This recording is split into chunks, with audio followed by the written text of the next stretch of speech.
Seigneur, merci pour ta grâce, pour ta parole que nous voulons ouvrir maintenant. Merci pour la puissance qui se dégage de ta parole. Merci pour la puissance de la nourriture céleste que tu as prévue pour tes enfants. C'est un temps de famine, mon Dieu, où on oublie de s'alimenter alors que tu as tout posé sur cette table devant nous. Et nous te demandons, Seigneur, la sagesse, la révélation, la conviction de ton esprit, pour vraiment que ça s'installe en nous et que on se tienne à cette place que tu as choisie pour nous, devant toi, à cette table, pour nous nourrir. Nous voulons prendre ça, Seigneur, tout ce que tu as préparé d'avance pour nous. Proclamons, mon Dieu, que ta parole a la puissance de guérir nos âmes, de donner la paix à nos âmes, maintenant de faire plier le genou à notre ennemi, et de mettre, Seigneur, la domination de ton règne dans toute notre vie, dans toute notre famille. Merci pour l'action de ton esprit, encore, maintenant, pendant ce message, après, Seigneur, merci pour vraiment ta grâce imméritée, l'action de ton esprit incessante dans nos vies. Amen.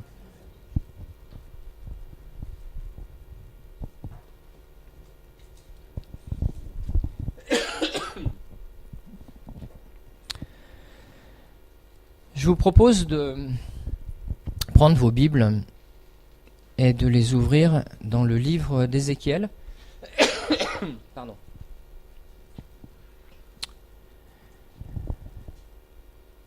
Je vais essayer de prendre le temps de ce message pour vous partager des choses qui soient utiles dans notre vie quotidienne, dans notre découverte, dans notre marche avec Dieu.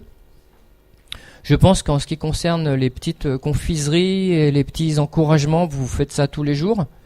Donc vous pouvez compter sur moi pour essayer de vous donner quelque chose qui... Voilà, un petit coup de fouet. Ça fait toujours du bien, un petit peu de vitamines. Dans le livre d'Ézéchiel, au chapitre 20, je prendrai un verset.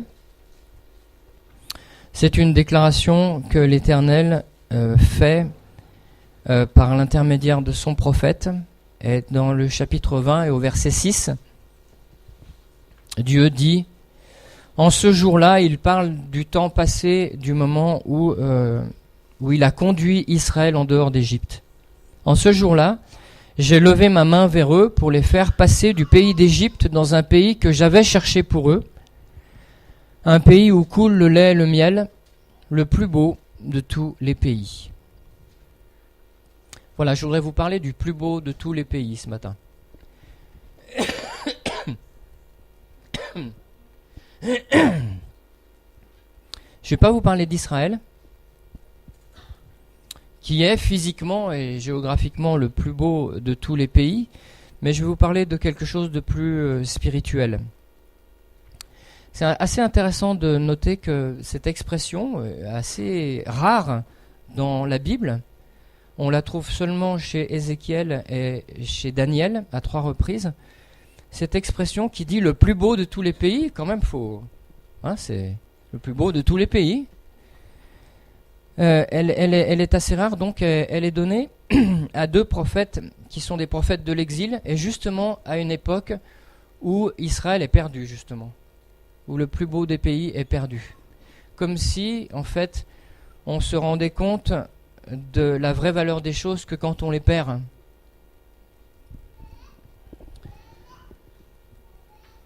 C'est au moment où Israël, où le pays promis est perdu, que Dieu dit c'est le plus beau de tous les pays. Bien sûr, il y a encore en perspective des choses nouvelles que son peuple va pouvoir vivre dans ce pays.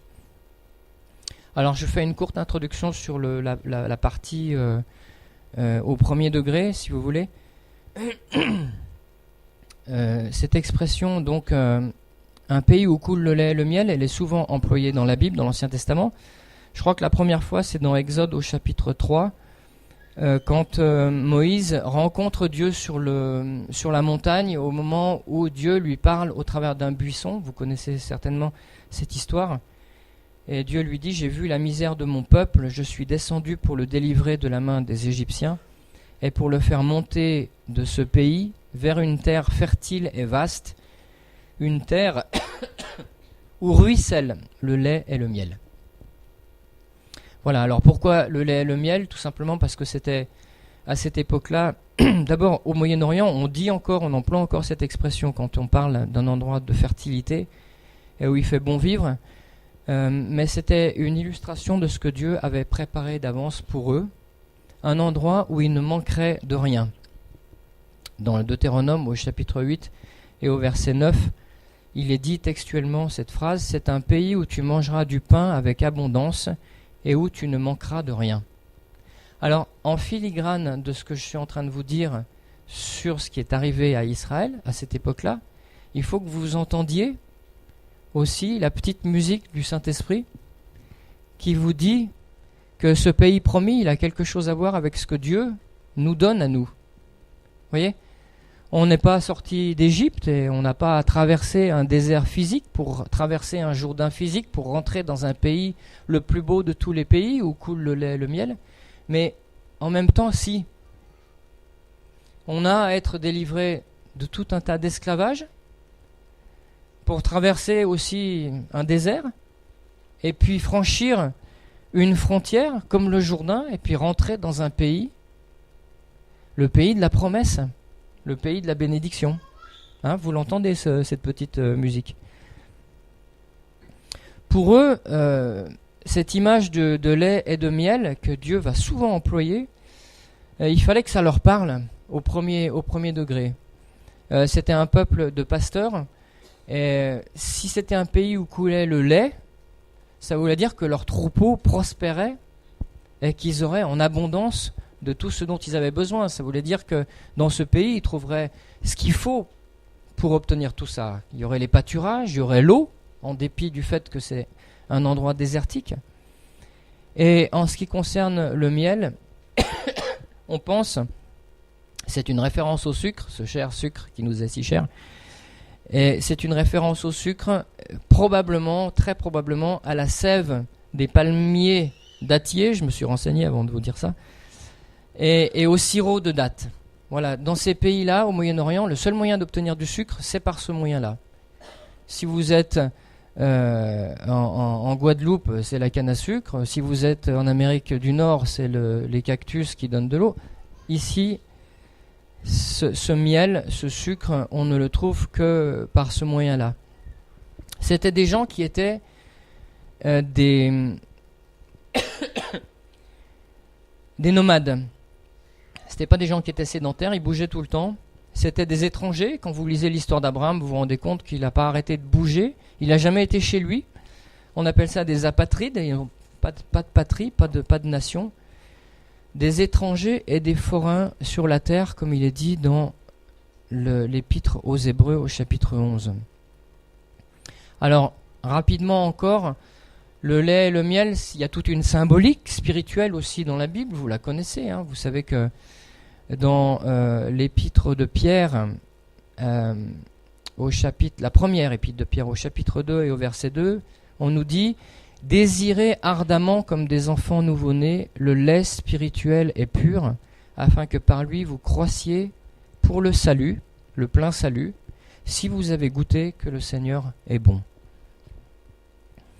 Et puis on nous dit aussi, là c'est dans la première aux Corinthiens, là c'est une image un petit peu négative, l'apôtre dit aux Corinthiens qui était un peu passif, je vous ai donné du lait et je vous ai pas donné de la nourriture solide parce que vous n'étiez pas capable de supporter de la nourriture solide. Ce lait intellectuel, ce lait spirituel, ce lait qu'on trouve dans la parole de Dieu, c'est une denrée indispensable à notre croissance. Et c'est ce que je disais dans ma prière, on se trouve aujourd'hui, on est entré dans la fin des temps, et on est rentré dans la famine la plus terrible de toute l'histoire de l'humanité, la famine spirituelle la plus terrible, parce qu'en fait Dieu a pourvu de tout ce dont nous avons besoin pour nous nourrir, et nous sommes tellement pris par nos activités, tellement distraits par tout un tas de choses dans le monde qu'on oublie de se nourrir. Le peuple de Dieu néglige de se nourrir, et donc il devient fragile, anémié, pauvre, et c'est un drame spirituel. Le plus beau de tous les pays. Voilà à quoi Dieu nous destine. Il veut nous faire habiter dans un endroit, et on va plutôt dire dans un état. Il veut nous conduire dans un état le plus beau, le plus élevé, le plus désirable, le plus convoitable de tous les états. C'est un état de bénédiction perpétuelle. La parole de Dieu nous dit souvent, en Christ vous êtes, en Christ vous êtes, en Christ vous avez, en Christ vous n'êtes plus, en Christ vous êtes. Souvent, il faut entendre toutes ces informations qui ne sont pas encore des révélations, de bénédiction continuelle. Je voudrais attirer votre attention sur un paradoxe, sur ce pays, le plus beau de tous les pays, que Dieu, quand il dit à Ézéchiel, qu'il a cherché pour son peuple. Ce qui est intéressant, c'est que il n'a pas choisi pour son peuple un pays élevé en altitude. Lui, c'est le Dieu très haut. Donc on aurait pu dire, il est le Dieu très haut, il va conduire son peuple dans un pays super haut. Un pays de montagne, un pays... Et en fait, c'est intéressant de remarquer qu'il conduit son peuple dans le pays le plus bas de la terre. Le point le plus bas de tout le globe terrestre, c'est en Israël. La ville la plus basse du monde entier, c'est Jéricho. C'est une ville du pays promis. Comment ça se fait ? C'est bizarre. Logiquement, on aurait dit... il choisit un endroit où il y a le point le plus bas. Moi, je pense qu'il y a pas mal de raisons, certainement, mais c'est également... C'est le plus beau de tous les pays, mais c'est le pays qui va voir aussi la mort de son fils, la crucifixion. C'est l'endroit de la plus grande souffrance de toute l'histoire de l'humanité. C'est un endroit qui cristallise toute l'intensité de tous les sentiments. Et aujourd'hui encore, on voit que cet endroit cristallise toutes les passions de presque tous les pays. Et il y a cette prophétie dans le livre de Zacharie qui dit qu'à la fin, Jérusalem devient comme un poids, une pierre pesante pour tous les peuples, toutes les nations. Alors, ce premier paradoxe, c'est le fait que Dieu a choisi un pays, celui-ci, à mon avis, entre Israël, la Syrie, la Jordanie, le Liban, c'est un peu kiff-kiff sur le plan hygrométrie, géographie, tout ce qu'on veut, c'est le même coin en fait. Pourquoi celui-ci ? Alors en partie parce qu'il y a cet endroit qui est le plus bas. Et puis, ce plus beau de tous les pays, c'est le pays de Canaan. Cette expression, elle revient aussi souvent. Je t'ai donné ce pays, le pays de Canaan. On oublie souvent que Canaan, c'était une personne. C'était le petit-fils de Noé, le fils de Cham. Et cette personne, en fait, c'est une personne sur laquelle il y a une malédiction. Pour des raisons que sur lesquelles je ne veux pas revenir ici, Noé avait maudit, parce que Cham avait découvert sa nudité. Plutôt, on ne sait pas pourquoi Noé ne maudit pas son fils Cham, il maudit son petit-fils Canaan. Et il dit, voilà, Canaan sera maudit. Il sera l'esclave des serviteurs de ses frères. Esclave de ses frères, c'était déjà pas sympa. Mais esclave des serviteurs des esclaves, c'était vraiment une sous-condition. Et Dieu aurait pu choisir un pays de liberté, avec des gens bien qui habitaient dedans. Mais non, il choisit un pays qui est occupé par les pires des personnes. Les fils de Canaan. 7 peuples, nous dit la parole de Dieu. Des gens maudits, qui habitaient un pays maudit. Et si on était des tenants de la théorie spirituelle des territoires, vous connaissez, vous avez entendu parler de ça. C'est Ana Mendes qui avait inventé ça, la prophétesse mexicaine. Voilà, il fallait monter sur des montagnes, prier dans des lieux géographiques pour libérer les lieux géographiques des influences spirituelles mauvaises. Si on pensait ça, on aurait dit à Dieu, il ne faut pas que tu choisisses ce pays-là parce qu'il est super, super chargé et ça va faire du travail en plus. Il y a certainement un autre coin moins difficile. Mais non, il a choisi également cet endroit qui était occupé par ces gens. Ce que je voudrais qu'on entende aussi, c'est que en ce qui nous concerne, Dieu nous donne, comme il l'a dit aux Hébreux quand ils sont sortis d'Égypte. Je vous donne ce pays, c'est le pays de l'abondance, c'est le pays de la bénédiction, vous n'y manquerez de rien. Bon, la mauvaise nouvelle, c'est qu'il est occupé par tout un tas de méchants qui vont jamais vouloir partir. Et moi, je vais envoyer contre eux des plaies, des frelons, pour les chasser devant vous, mais il va quand même falloir mettre la main à la pâte. Et pour ce qui nous concerne, nous, ce pays qui nous est dédié, réservé, dévolu par Dieu, donné légalement, spirituellement par Dieu, ce pays, il est occupé par des forces antagonistes qui ne veulent pas le lâcher, qui nous refusent et l'entrée et l'occupation, et qui, même quand on arrive à rentrer, même quand on arrive à faire sa place, qui vont quand même se planquer dans des petits coins pour ressortir si possible et essayer de pervertir ce qu'ils n'ont pas pu vaincre. Amen. Donc, Dieu nous fait un immense cadeau, mais il nous dit bien, si tu ne rentres pas, tu l'auras pas. Si tu rentres et que tu te bats pas, tu l'auras pas. Si tu rentres et que tu te bats pas et que tu continues pas de te battre tout le temps jusqu'au bout, tu le perdras. Et tes enfants le perdront. Moi, je donne à toi, à tes enfants, à toutes les générations. Moi, j'ai un plan fabuleux, formidable pour vous. Mais voilà, c'est pas encore le ciel, c'est pas encore l'éternité. C'est le plus beau de tous les pays. C'est le meilleur de tous les états. En Christ, vous êtes assis dans les lieux célestes. Vous avez tous vos ennemis sous vos pieds, mais ils bougent encore. Voilà. Donc, vous allez avoir à accepter, d'abord, de croire en moi.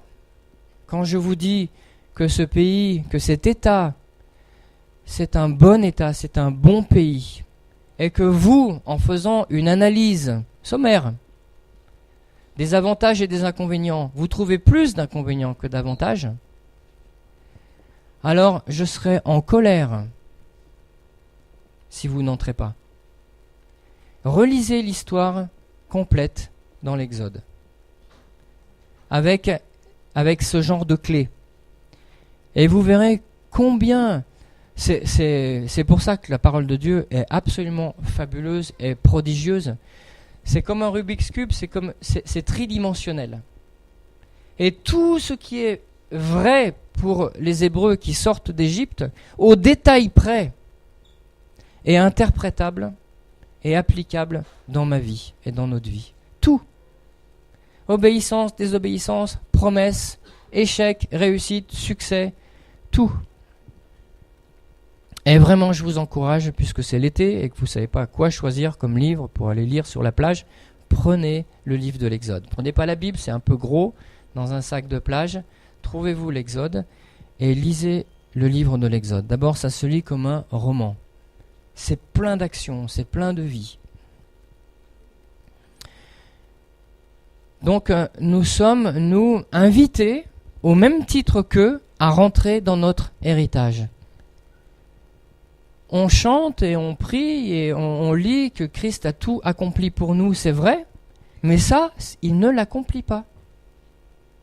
C'est à moi d'entrer dans la prière, c'est à moi d'entrer dans la louange, c'est à moi d'entrer dans l'obéissance, c'est à moi d'entrer dans la bénédiction, c'est à moi de garder, de tenir, de me battre pour conserver, de ne pas lâcher, même quand je suis fatigué. Et finalement, il y a un nombre incalculable de choses qui sont opposées à ce que nous entrions dans notre héritage. Des choses extérieures, des choses démoniaques si vous voulez, des choses spirituelles, des choses physiques, des choses mondaines, des choses humaines, des choses personnelles, des choses intérieures, des choses de mon passé, des choses de mon présent, des choses qui viennent de l'homme.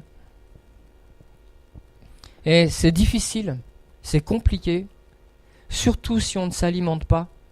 Surtout si on ne se nourrit pas de la parole de Dieu et de la présence de Dieu, c'est impossible. Impossible de réussir. Déjà, quand on se tient à sa place dans la présence de Dieu, dans la prière, dans la consécration, aussi loin qu'on puisse aller avec les forces qu'on a, c'est déjà difficile et c'est déjà impossible si la puissance de Christ n'est pas avec nous. Mais si on ne s'alimente pas et si on ne se tient pas dans la maison, c'est totalement impossible et on mourra sans avoir vu le pays de la promesse que Dieu nous avait pourtant donné. Amen. C'est un drame spirituel pour Dieu, pour les anges, de voir autant de personnes mourir sans entrer dans le pays de la promesse. Et il ne faut pas qu'on soit parmi ces gens-là. Pas nous. Il ne faut pas. Et ça va peut-être nous coûter un œil. Et elle est presque biblique, cette expression. Ça va nous coûter un bras. Ça va nous coûter un œil. Mais il vaut mieux perdre ces choses.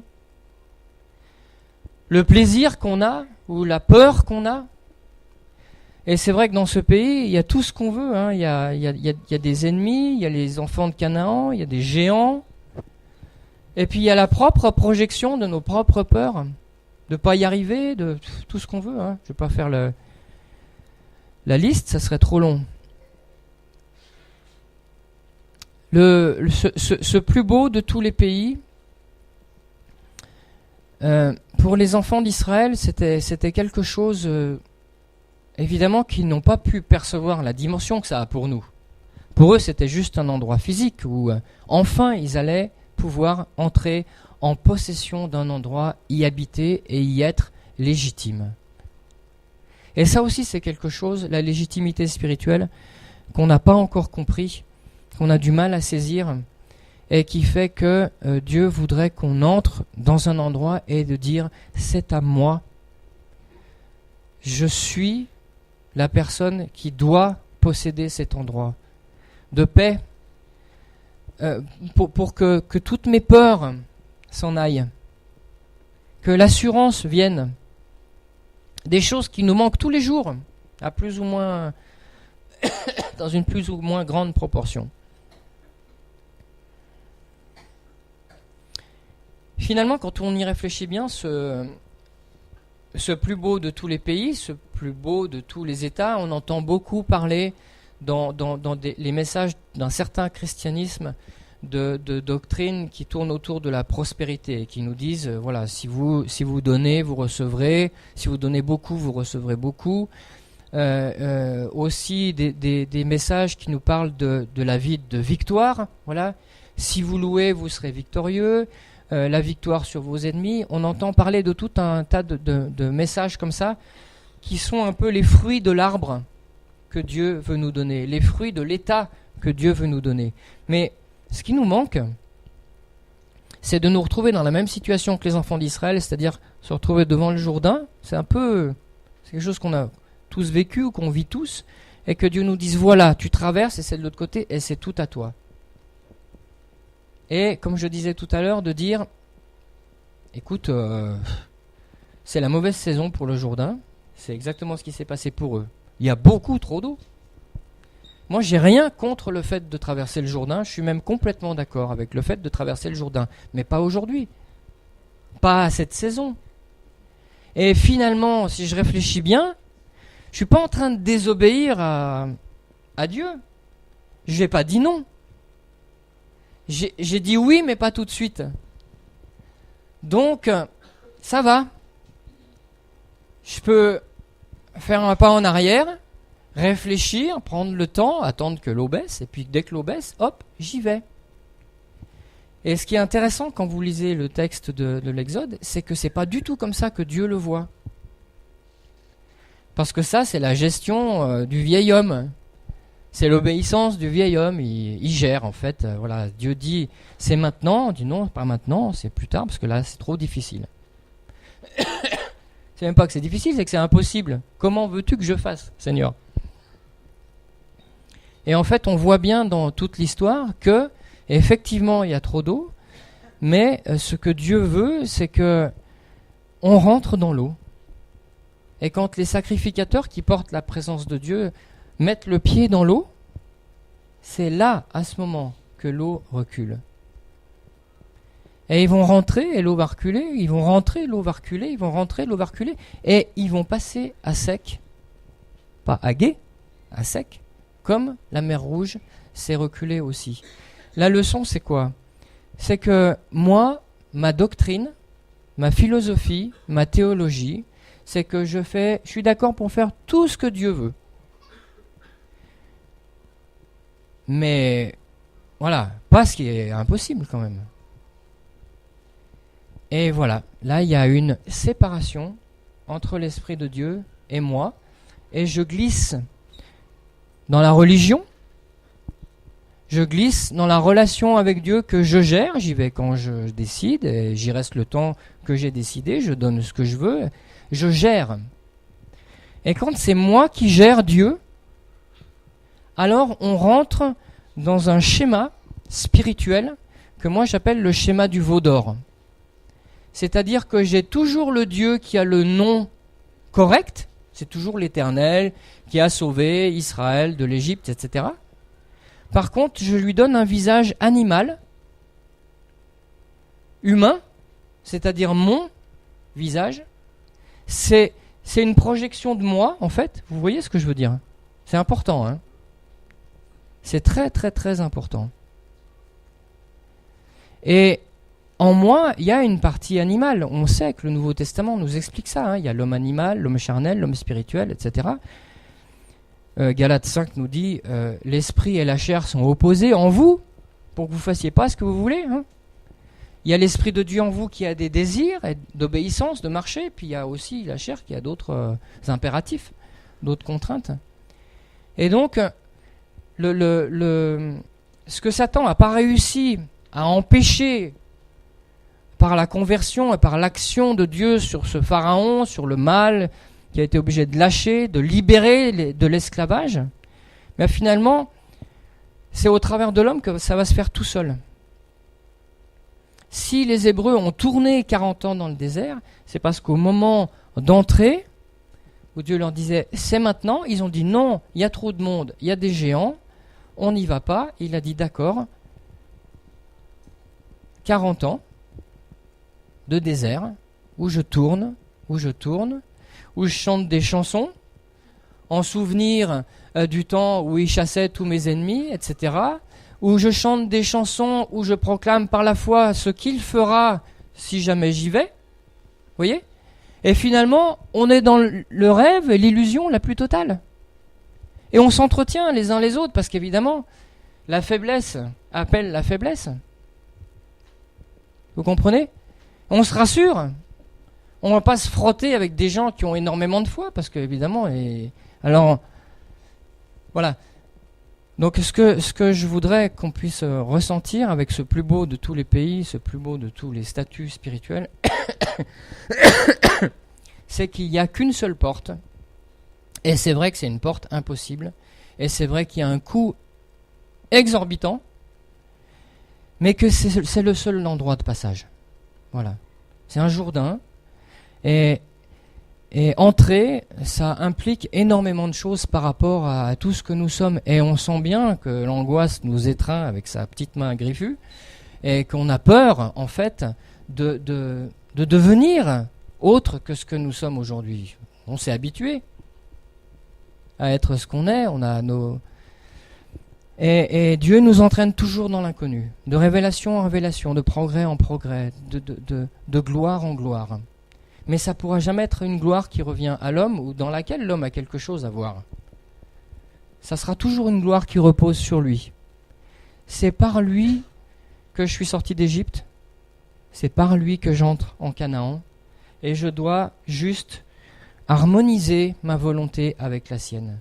Je dois croire que tout ce qu'il me demande, c'est bon pour moi, je ne risque rien, je n'ai pas à avoir peur.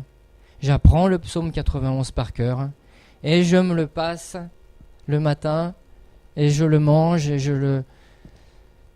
c'est le pouvoir de la parole de Dieu qui nous porte, parce qu'en nous il y a un pouvoir de négation, d'opposition, d'incrédulité qui nous ancre dans le terrestre.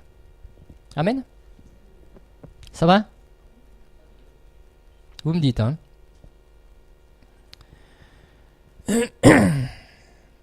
Alors, Dieu vous appelle à rentrer dans ce plus beau de tous les pays.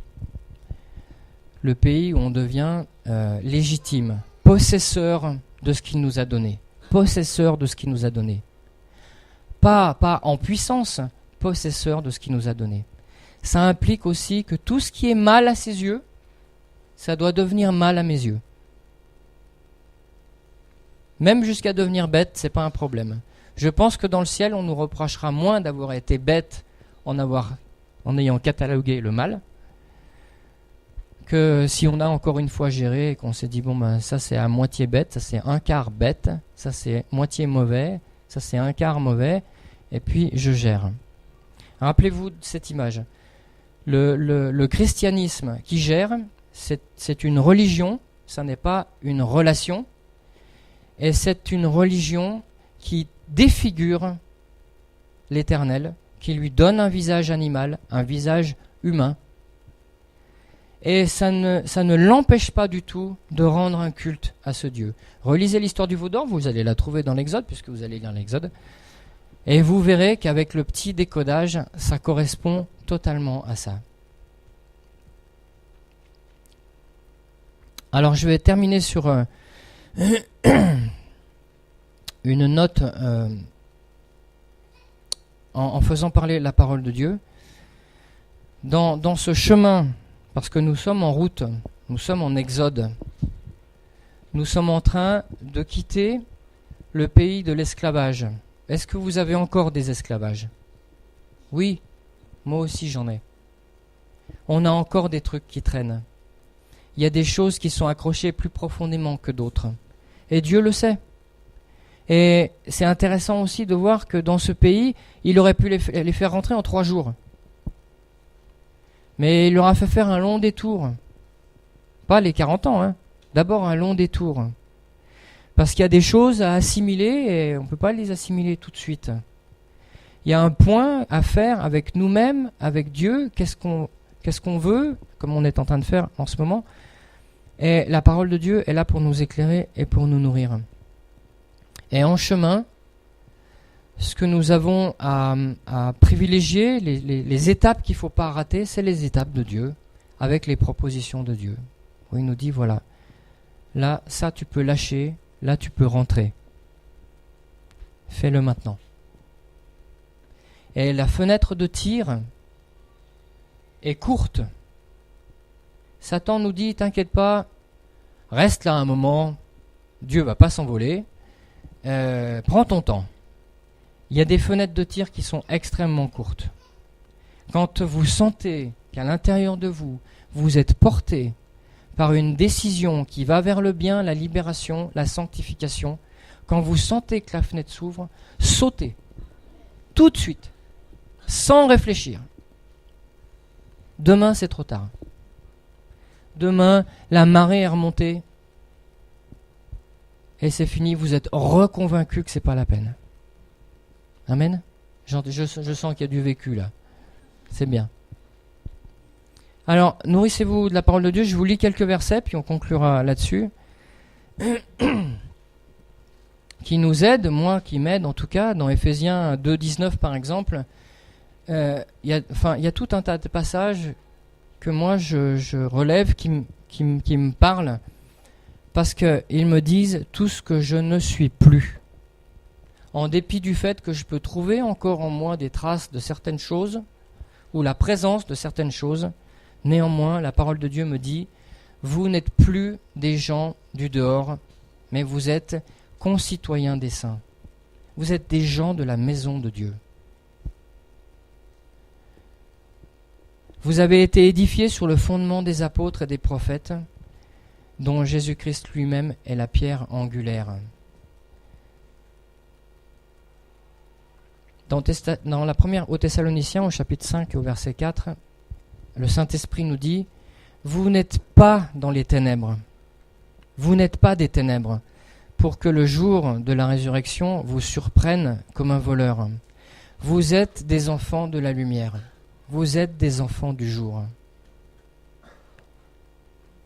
Nous ne sommes pas, c'est répété quand même, nous ne sommes pas de la nuit ni des ténèbres. Nous n'appartenons pas à ce monde. Nous appartenons à un autre monde vers lequel nous sommes en train d'aller sans ralentir. Dans l'Épître aux Corinthiens, c'est un chapitre qu'il faudrait ouvrir maintenant, mais c'est un autre message. Vous n'êtes pas à vous-même. Vous n'appartenez pas à votre personne. Et ça va être... Ça, c'est le bouchon de la bouteille. Que Christ, par son esprit, arrive à me faire entendre, comprendre, accepter que je ne suis pas à moi-même. Vous allez me dire, après, je suis à qui? Et puis être à Dieu, est-ce que c'est pas un peu dangereux? Est-ce que je vais pas devenir... Il y a tout un tas de peurs qui sont derrière.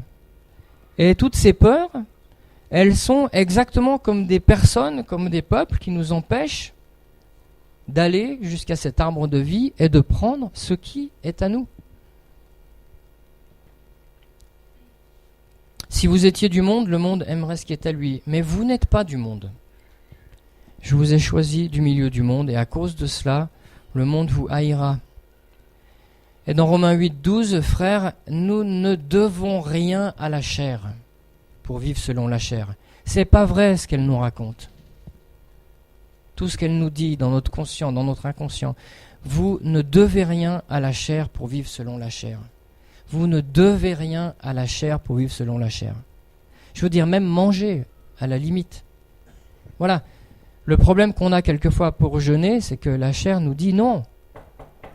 On nous doit le manger et le boire. C'est ça qui se passe en fait. Ça se passe dans notre inconscient tout ça. Mais on nous dit non, c'est l'heure. On nous doit les protéines, les glucides et les lipides. C'est un dû. On nous doit ça. Et arriver à franchir cette barrière et puis à dire, je ne vous parle pas de rentrer dans un dialogue comme ça évidemment, mais arriver à rentrer, à passer outre, c'est dépouiller, c'est déposséder quelque chose d'une prérogative naturelle. Vous n'êtes pas redevable à la chair pour vivre selon la chair. Parce que si vous vivez selon la chair, vous mourrez. Tout en étant debout et vivant. On peut être mort et chanter des cantiques. Vous savez ça? Oui. Oui. Parce que la vie abondante dont on a parlé dimanche dernier, les fleuves d'eau vive dont parle Georges, c'est quelque chose d'autre. La parole de Dieu dit dans l'épître de Jacques, tu crois que Dieu est un, et tu fais bien, tu as raison. Mais les démons aussi y croient. Qu'est-ce qui va nous différencier d'un démon? C'est pas seulement de croire et d'entretenir dans notre pensée tout un tas de réflexions justes, c'est de conformer notre vie à ce qui est enseigné. Les démons ne peuvent plus. Voilà, je vais m'arrêter ici. Pour ceux que ça intéresse, je peux vous transmettre les notes qui m'ont servi pour la réalisation de ce message. Je veux conclure par ça, justement, ce que Dieu veut nous donner, ce pays de l'abondance qui correspond au plus beau de tous les pays, au pays où coulait le lait et le miel. C'est justement ce pays où des fleuves d'eau vive coulent de notre sein. C'est le pays, comme il est dit dans Jean au chapitre 10 au verset 10, le pays de l'abondance. Moi je suis venu afin que mes brebis aient la vie et qu'elles aient la vie en abondance. C'est le pays où spirituellement nous ne manquons de rien et particulièrement de la paix de Dieu dans nos cœurs. C'est notre bien le plus précieux ici-bas, d'avoir la paix de Dieu en abondance dans notre cœur. À l'heure où on rentre dans cette époque de la fin des temps et où le monde est parcouru par des vagues d'angoisse, d'anxiété, de peur, au point que Jésus dit dans l'évangile de Luc au chapitre 21, à un moment donné sur la terre, il y aura tellement d'angoisse dans les nations parce qu'ils ne sauront plus quoi faire, ils ne sauront plus comment faire. Et les hommes rendront l'âme de terreur dans l'attente de ce qui surviendra sur la terre. Le baptême qui vient sur la terre, c'est un baptême de peur, d'anxiété et d'inquiétude. Et nous, notre baptême, notre pays promis, l'abondance, le lait et le miel, c'est la paix. C'est l'assurance que nous avons en Christ. Et vous verrez dans le livre de l'Exode que quand le pays d'Égypte est comme baptisé par les ténèbres, qui recouvrent tout au point qu'on ne voyait pas sa main, eh bien dans les maisons des enfants d'Israël, Dieu met la lumière. C'est une image de ce qui se passe, de ce que Dieu veut qu'il se passe dans nos vies. Amen. Un monde enténébré, des maisons pleines de la lumière, de la paix et de la justice de Dieu. Amen. Seigneur, merci pour ta grâce et pour ta parole. Je te prie que la musique de ton esprit vienne ensemencer, vienne stimuler nos cœurs et nos pensées à la foi, à l'action, à l'assurance et à la bénédiction. Donne à chacun, mon Dieu, la révélation, la vision, le courage de se tenir dans ta maison, dans ta présence, debout devant toi, et de se saisir de ce que tu nous as donné, qui nous appartient légalement. Au nom de Jésus. Amen.